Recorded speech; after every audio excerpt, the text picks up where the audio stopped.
The Eastern Cape government has put together a team of experts to intervene now in 14 dysfunctional municipalities in the province.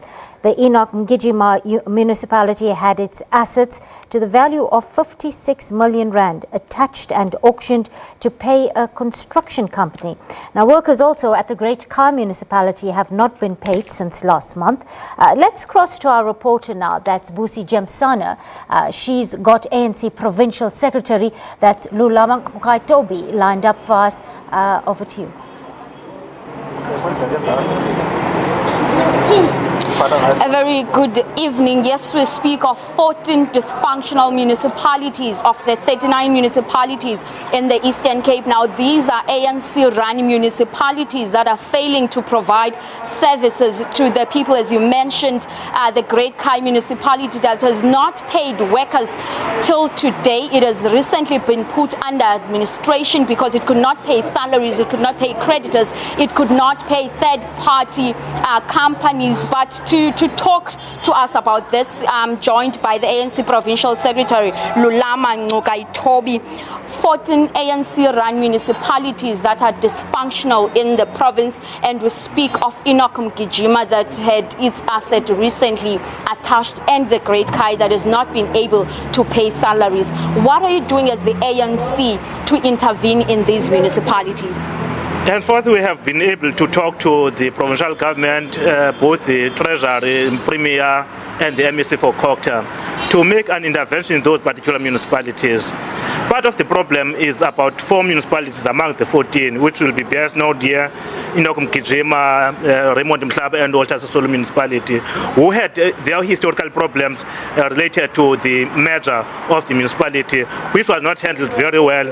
As such, there is no harmonization in those particular municipalities. Henceforth, we have requested that the provincial government, in particular the finance component and the planning component, to assist those particular municipalities to catch up with speed insofar as the service delivery is concerned. But it's part of those things that are taking us a little bit back. It's not a situation that is desirable.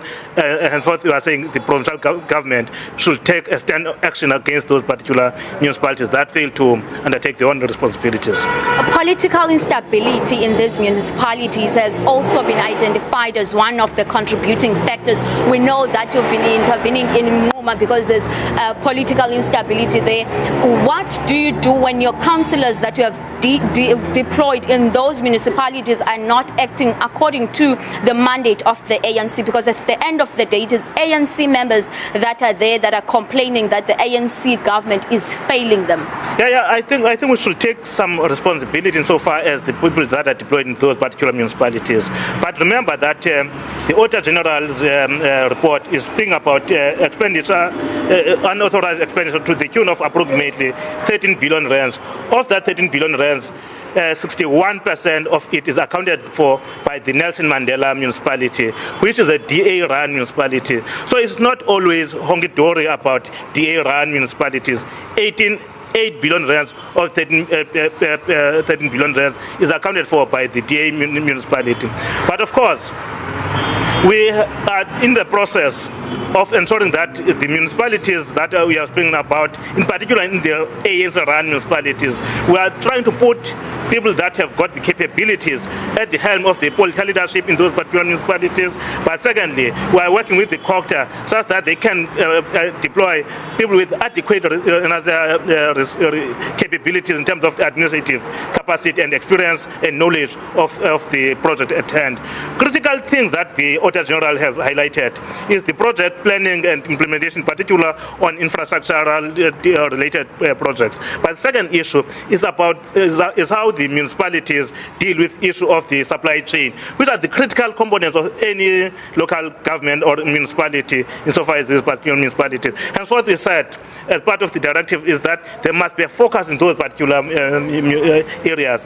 If they are incapable, the provincial government should take over such particular area of responsibility and run it by themselves.